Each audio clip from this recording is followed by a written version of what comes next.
जय हिंद दोस्तों, मैं हूं नीरज कर्मा और हम पढ़ रहे हैं नंबर सिस्टम संख्या पद्धति। संख्या पद्धति में इस चैप्टर का एक और इम्पोर्टेंट टॉपिक हमारे सामने है, जो कि है शून्यांक ज्ञात करना।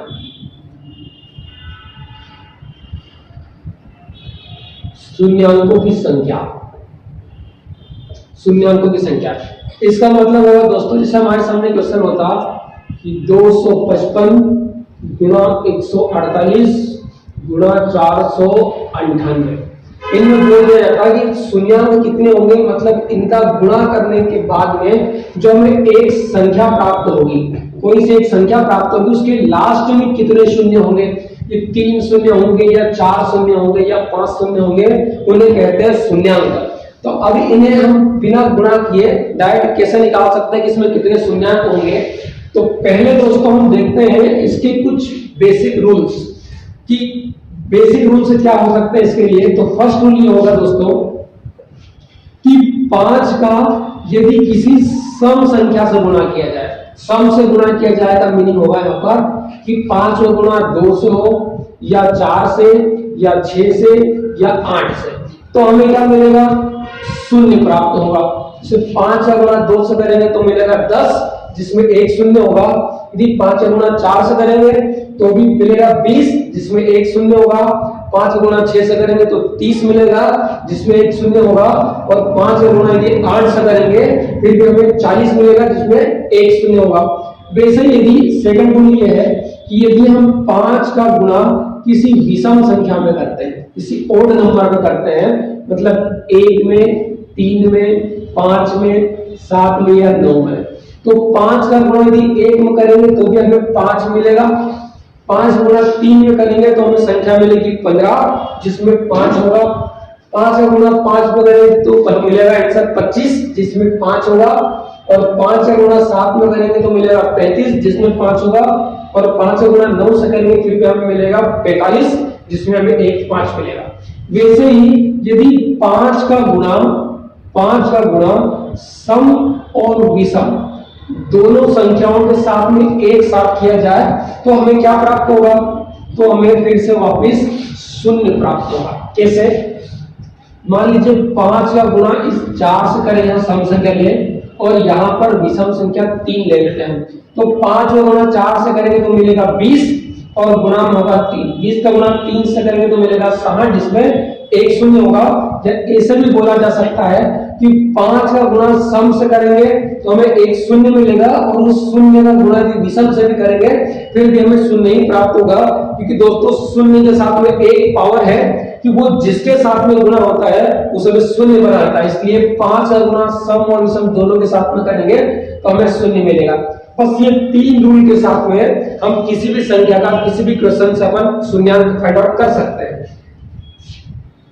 चलिए दोस्तों, अब हम आते हैं हमारे क्वेश्चन की तरफ। फॉर एग्जांपल 125 का गुणा किया जाए 4 से, ये हमारे पास क्वेश्चन होता है जिसमें कितने शून्यांक होंगे।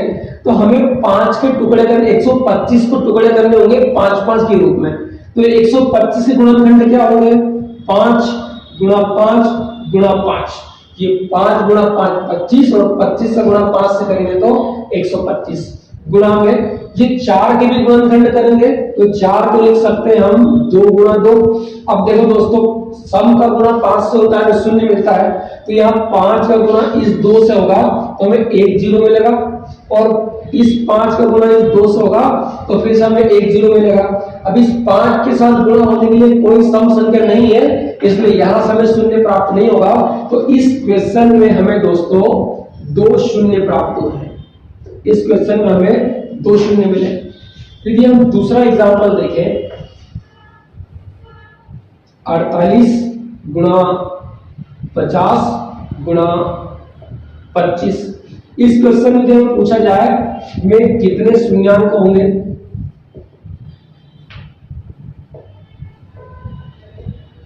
में कितने शून्यांक होंगे, तो दोस्तों इसके सॉल्यूशन में फिर से हमें वही काम करना है कि इन संख्याओं के हमें फैक्टर करने, गुणनखंड निकालने हैं। तो देखो 48 में क्या सम संख्या हमें मिलेगी, तो दोस्तों 48 में बहुत सारी सम संख्या मिल सकती है। कि हम 48 के फैक्टर निकालें तो 2 से डिवाइड करोगे तो भाग जाएगा 24 बार, फिर 2 से डिवाइड करोगे तो भाग जाएगा 12 बार, फिर 2 से डिवाइड करोगे तो भाग जाएगा 6 बार, फिर 2 से डिवाइड करोगे तो भाग जाएगा 3 बार, और लास्ट में 3 से डिवाइड करोगे तो 1 बार। तो हमें यहाँ पर 48 से गुणनखंड मिले हैं, वो है 2 गुणा 2 गुणा 2 गुणा 2 गुणा 3। 4 बार हमको 2 मिला है और 1 बार मिला है हमको 3 गुणा 50 को लिख सकते हैं दोस्तों, 50 को लिख सकते हैं 5 गुणा 5 गुणा 2। 5 गुणा 5 होगा 25, 25 गुणा हो जाएगा 2। अब वैसे 25 को क्या लिख सकते हैं, 25 को लिखा जा सकता है 5 गुणा 5। अब जितने 5 होंगे, यदि उतनी ही सम संख्या होगी तो हमें उतने ही शून्य मिलेंगे।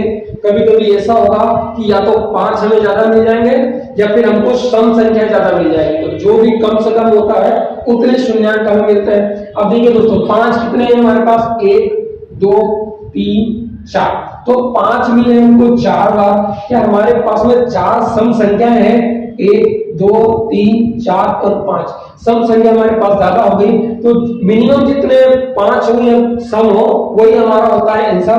तो यहाँ पर 1 2 3 और 4 बार 5 है, और 2 तो ज्यादा ही बार है, तो इसमें हमें 4 शून्य मिलेंगे दोस्तों, इसमें हमें शून्यांक मिलेंगे 4। इस क्वेश्चन का आंसर हो जाएगा 4। अभी एक क्वेश्चन हम और देखते हैं। फॉर एग्जांपल हमारे पास में होता 625 गुणा 488 और गुणा में 125 का शून्यांक ज्ञात कीजिए। अब वापिस हमें वही काम होगा हमारा कि हमें इसमें इनके फैक्टर करने होंगे। तो 150 के 5 के फैक्टर उसी में ढूंढने हैं जिनके लास्ट में हमें 5 दिखाई दे, और जिनके लास्ट में हमें सम संख्या दिखाई दे उसमें तो सम संख्या होगी। ये 488 तो पूरा सम संख्या का एक पिटारा है, इसमें तो बहुत सारे हमें सम संख्या देखने को मिलेगी। हम 625 के लिए गुणनखंड करें तो इसे लिखा जा सकता है 5 गुणा 5 गुणा 5 गुणा 5, 4 बार 5 गुणा 5 से मिलेगा 25, 25 से गुणा 5 में करेंगे तो मिलेगा 125, और 125 से गुणा 5 में करेंगे तो मिलेगा 625। वापिस से इस 125 को भी हम यहाँ लिख देते हैं साथ में, तो 125 क्या लिख सकते हैं 5 गुणा 5 गुणा 5, ये हो जाएगा हमें 125। अब बोलिए 488 के फैक्टर करने हैं, तो 488 में कितनी सम संख्या होगी, तो 488 की फैक्टर कर लीजिए। ये बनेगा 2 से डिवाइड करोगे तो जाएगा ये 244 बार भाग जाएगा, फिर 2 से डिवाइड करोगे तो भाग जाएगा हमारा 122 बार, फिर 2 से डिवाइड करोगे तो भाग जाएगा 61 बार। अब वापस से किस संख्या से भाग जाएगा दोस्तों, अब वापस से हमारे पास जो भाग जाएगा वो सिर्फ इसमें 61 का ही भाग जाएगा एक बार। तो हमें इसके फैक्टर क्या मिले हैं, इसके फैक्टर मिले 2 गुणा 2 गुणा 2 और गुणा में है 61। अब क्या जितने 5 हमारे पास में है उतनी सम संख्या हमारे पास में है, नहीं, हमारे पास सम संख्या तो सिर्फ ये 2 है, वो भी है 3 बार, और ये 5 तो हमारे पास बहुत ज्यादा हो गए, 1 2 3 4 5 6 7 बार, ये हो गए 7 बार। अब मिनिमम सम संख्या या फिर 5 जितने होंगे वो हमारा आंसर होता है, क्योंकि इस 2 का गुणा इस 2 से होगा, इस 2 का गुणा इस 5 से होगा, इस 2 का गुणा इस 5 से होगा। बाकी कोई सम संख्या नहीं है जो बाकी इन 5 से मल्टीप्लाई हो जाए, इसलिए सबसे छोटा वाली जो सबसे कम सम हो या सबसे कम जो 5 होते हैं वही हमारा आंसर होता है। 2 आया है 3 बार, सम संख्या है 3 बार, हमारे इसमें 3 शून्य प्राप्त हो गए। चलिए दोस्तों बहुत ही सिंपल सा है, कुछ भी नहीं करना है, सिर्फ हमें इसके फैक्टर निकालने हैं, बाकी तो अपने आप कर सकते हैं। इसके बाद में हमारी नेक्स्ट थिंग आती है कि यदि इन नॉर्मल संख्याओं के बजाय हमें फैक्टोरियल दिया जाए। अब फैक्टोरियल क्या होता है, तो हमें पूछ लिया जाता कि फैक्टोरियल 1000 में कितने शून्य होंगे, कितने शून्य होंगे।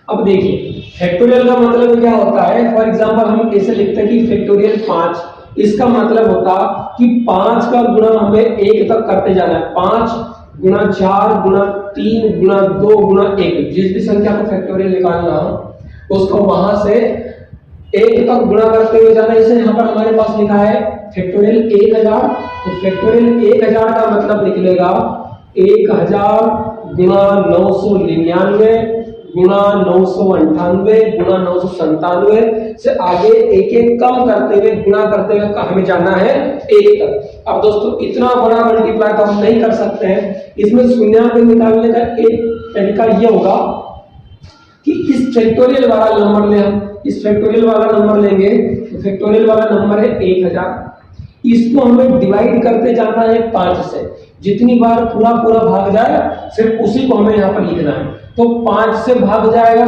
5 से 2 बार में 10 और ये 2 0 200 बार, फिर 5 से भाग जा रहा है, फिर 5 से भाग दोगे तो भाग जाएगा 40 बार, फिर 5 से भाग जाएगा 8 बार।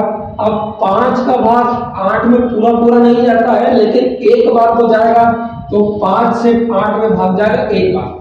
हमने क्या किया है, इस 8 को भाग दिया 5 से, तो 5 से एक बार में हमें मिलेगा 5, शेषफल होगा 3। लेकिन यहाँ पर हमें शेषफल रिमाइंडर की बात नहीं करनी है, सिर्फ हम बात करते हैं कितनी बार भाग जाएगी। 5 का भाग इसमें एक बार गया, इसका मतलब 5, और बाकी के 3 हमारे पास में रिमाइंडर है, तो रिमाइंडर शेषफल से हमें कोई मतलब नहीं होता है, सिर्फ हमें देखना है कितनी बार इसमें भाग गया।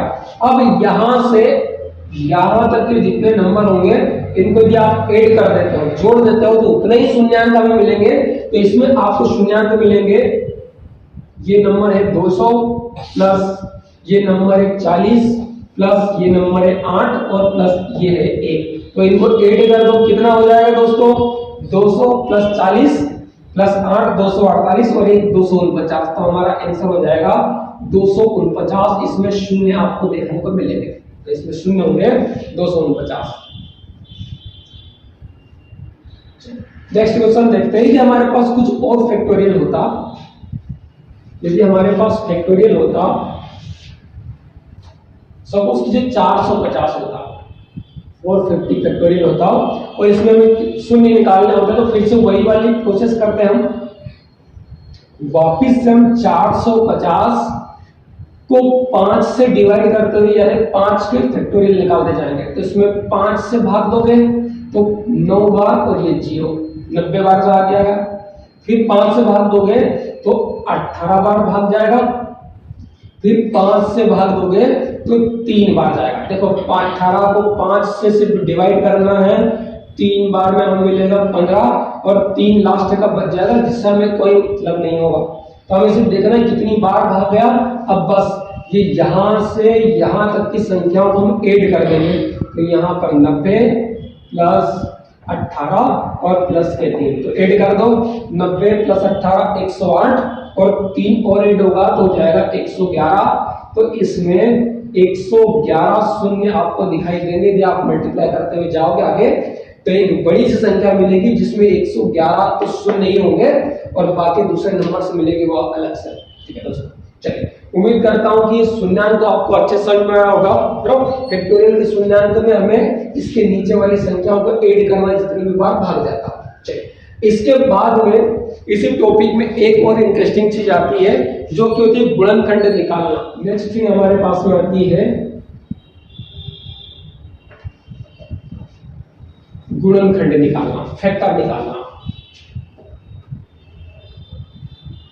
जैसे हमारे पास में यहाँ पर होता 12, इस 12 का गुणनखंड का मतलब होगा कि ऐसी कितनी संख्याएं होगी जो इस 12 को डिवाइड करती होगी। तो 12 को 1 से भी भाग जाता है, 12 में 2 से भी भाग जाता है 6 बार, 12 में 3 से भी भाग जाता है 4 बार, और इस 12 में 4 से भी भाग जाता है 3 बार, 4 से भाग जाएगा, और इस 12 में 6 से भी भाग जाएगा 2 बार, और इस 12 में ठीक है यहाँ तक भाग जाएगा। तो हमें देखना है कि इसमें कितने फैक्टर मिले आपको। तो इसमें हमें टोटल 5 गुणनखंड मिले हैं कि इन 5 संख्याओं से 12 भाग जा रहे। देखिए दोस्तों 12 को वापस दिए तो वापस से पूर्ण संख्या ही होगी। हमें देखना है कि गुणनखंड का मतलब छोटे छोटे खंड लेना है जिनसे 12 में भाग जाता है। तो 12 कितनों से भाग गया, 5 से भाग गया है। अब इसको अपन ट्रिक से कैसे निकाल सकते हैं, तो उसमें एक काम करना होगा, इतना यदि संख्या ही तो हमें याद था, छोटा नंबर था तो हमें याद था कि इसमें कितनी संख्याओं से भाग जा रहा है, पर कभी बड़ी संख्या आ जाए जिसमें हम क्लियर यह ना बता पाए कि इसमें कौन कौन संख्या से भाग जाएगा या फिर बहुत ज्यादा संख्या हो सकती है, तो इनमें हमें एक काम करना है, इसको हमें 12 को गुणनखंड करना है। तो देखिए 2 से भाग जाएगा 6 बार, फिर 2 से भाग जाएगा तो यहाँ पर जाएगा 3 बार, और फिर यहाँ पर 3 से भाग जाएगा 1 बार। अब देखिए 2 को कितनी घात है, कितनी बार गुणा हुआ, 2 बार, तो इसको 2 कर दोगे गुणा, 3 का घात हो जाएगी 1, तो 3 हो जाएगा 1। अब देखिए गुणनखंड निकालना तो हमें क्या करना होगा, जो घाते हैं उनको बढ़ा दो, तो यहाँ पर 2 को बढ़ाएंगे, 2 से 1 बढ़ा दोगे हो जाएगा 3, और इसको 3 से 1 बढ़ा देंगे तो हो जाएगा 2, तो कितना हो जाएगा 6। तो हमें कितने गुणनखंड होंगे 6। अब यहाँ पर हमने देखा कि हमारा आंसर आ रहा है यहाँ पर 5, तो 1 से भी भाग गया, 2 से भी गया, 3 से भी गया, 4 से गया, 5 से भी भाग इसमें जा रहा है। एक चीज हमने लिखी है 12 से, तो टोटल कितने नंबर्स हो गए हमारे पास, तो टोटल नंबर्स हमारे पास हो गए 6। इनको इस प्रोसेस से अपन निकालते हैं। अब हम इसको देखते हैं नेक्स्ट। अब यहाँ पर हम देखते हैं, मान लीजिए हमारे पास क्वेश्चन होता कि 3600 के कितने गुणनखंड होंगे,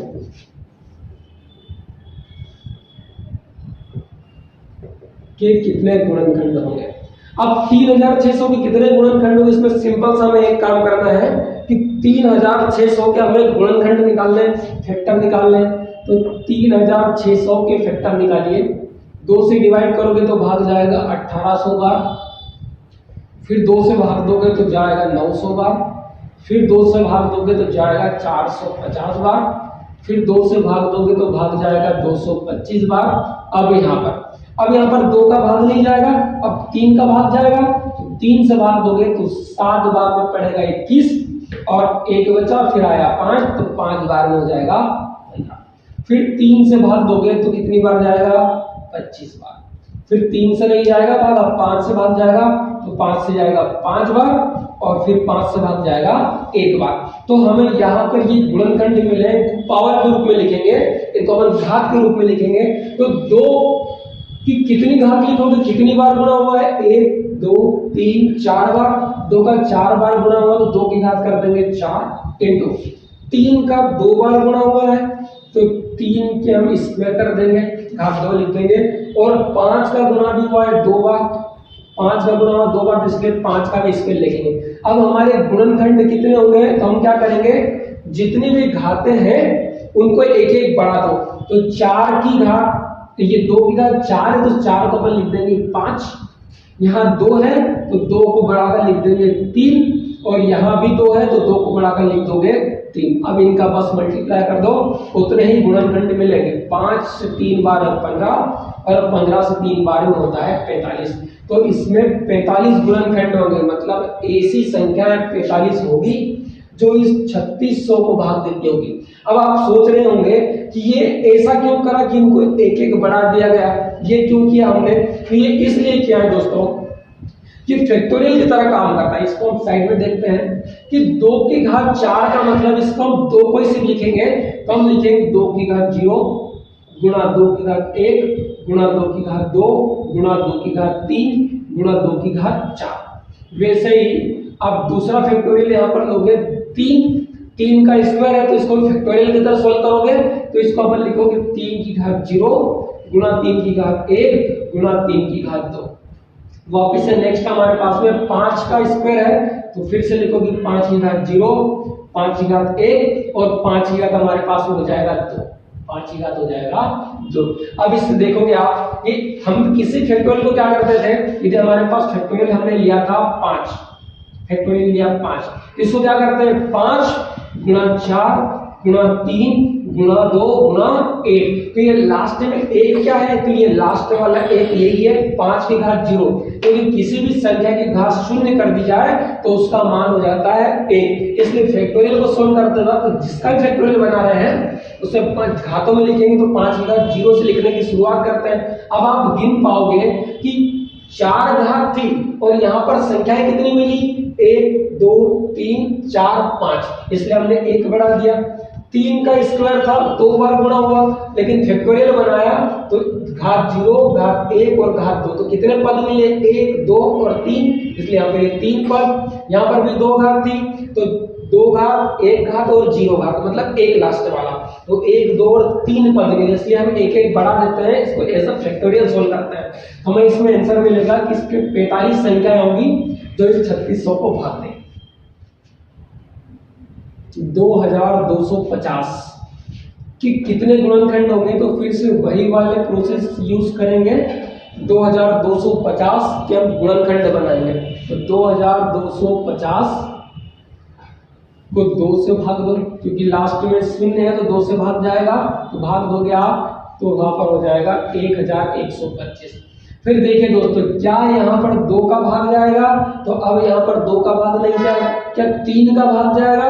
हाँ 3 का भाग जा रहा है, तो 3 से भाग दोगे, 3 से 3 बार में मिलेगा 9, फिर बचा हमारे पास में 2 और ये वाला 2।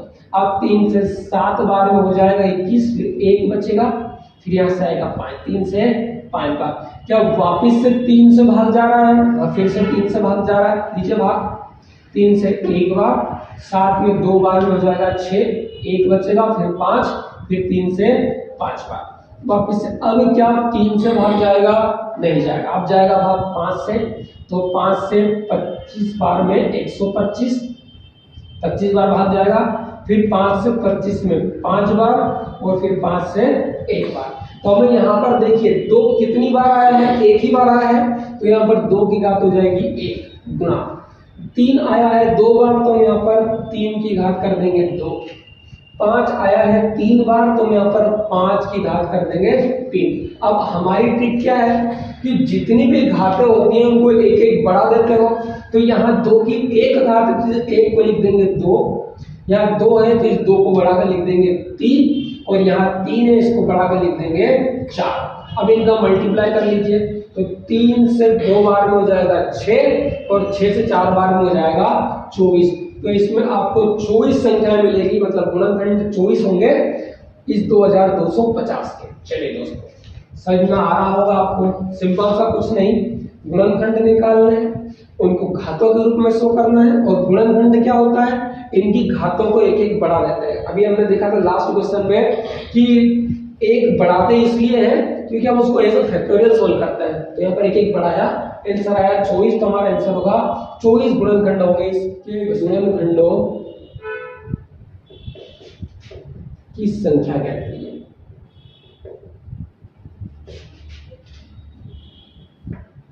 गुणनखंडों की संख्या कहती है।